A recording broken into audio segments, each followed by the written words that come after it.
नमस्कार बच्चों। आज हम class 12th English Flamingo book का चैप्टर 2 जिसका नाम है लॉस्ट स्प्रिंग के क्वेश्चन आंसर एक्सप्लेन करेंगे। पहला क्वेश्चन है, what is Saheb looking for in the garbage dumps? Where is he and where has he come from?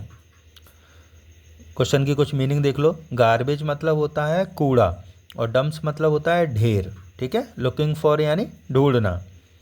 अब एक्सप्लेन करते हैं। What is Saheb looking for in the garbage dumps? Sahib कूड़े के ढेर में से क्या ढूंढ रहा है? वेयर इज ही वह कहाँ है? And where has he come from और वह कहाँ से आया है? तो आंसर देखेंगे। Saheb is looking for coins and rupee note in the garbage. Saheb कूड़े में से सिक्के ढूंढ रहा है। कॉइन्स यानी सिक्के और रुपी नोट ढूंढ रहा है। He is in Seemapuri. वह कहाँ पर है? वह सीमापुरी में है। He has came from Bangladesh और वह कहाँ से आया है? He has came from Bangladesh. वह बांग्लादेश से आया है। Question number 2, what explanations does the author offer for the children not wearing footwear? जो बच्चे चप्पल जूते नहीं पहनते हैं उनके बारे में लेखिका क्या स्पष्टीकरण देती है? एक्सप्लेनेशन का मतलब होता है स्पष्टीकरण, यानी लेखिका क्या स्पष्टीकरण देती है जो बच्चे चप्पल नहीं पहनते हैं? आंसर है according to author.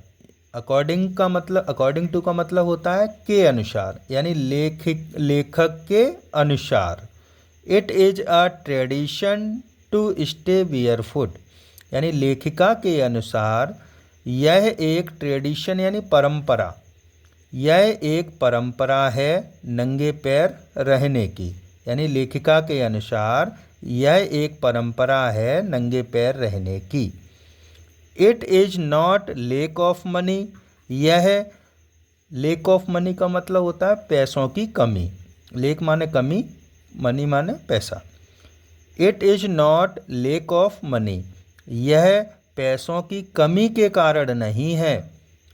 प्यूपिल who see the children barefoot, लोग जो ऐसे बच्चों को देखते हैं यानी नंगे पाँव वाले बच्चों को देखते हैं, फील पिटी वो दया महसूस करते हैं। And often give them some money, और अक्सर उन्हें कुछ पैसा दे देते हैं। और समथिंग टू ईट, और कुछ खाने को दे देते हैं। यानी लेखिका के अनुसार नंगे पाँव रहने की एक परंपरा है। It is not lack of money, यह पैसों की कमी के कारण नहीं है। लोग जो ऐसे बच्चों को देखते हैं, यानी लोग जो नंगे पाँव वाले बच्चों को देखते हैं वो दया महसूस करते हैं। And often give them some money, और अक्सर उन्हें कुछ पैसा दे देते हैं। और समथिंग टू ईट, और कुछ खाने को दे देते हैं। Question number 3, is Sahib happy working at the tea stall? Explain. क्या साहिब चाय की दुकान पर काम करके खुश है? एक्सप्लेन करना है। तो आंसर है no, Saheb is not happy working at the tea stall. He has lost his freedom earlier even though he was a rag picker, he was the master of his own will, but now he works under the instruction of tea shop owner। पहले इसके कुछ meaning देख लेते हैं answer में से, फिर explain करते हैं तो समझ में आएगा। टी स्टॉल मतलब चाय की दुकान, ठीक है। रैक पिकर यानी कूड़ा बीनने वाला। मास्टर माने मालिक होता है। विल माने मर्जी होता है, मर्जी या इच्छा। ऑनर माने भी मालिक होता है ना। अब इसको एक्सप्लेन करते हैं। No, Saheb is not happy working at the tea stall.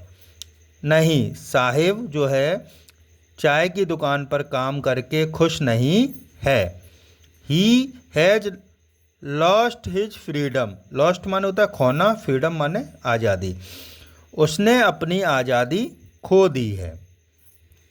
Earlier even दो he was a rack picker.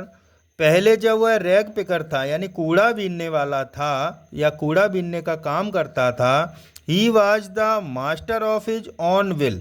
वह अपनी इच्छा का मालिक था। But now he works under the instruction of tea shop owner. लेकिन अब उसे काम करना पड़ता है चाय दुकान मालिक के इंस्ट्रक्शन यानी निर्देशों पर। अब उसे चाय दुकान मालिक के निर्देशों पर काम करना पड़ता है।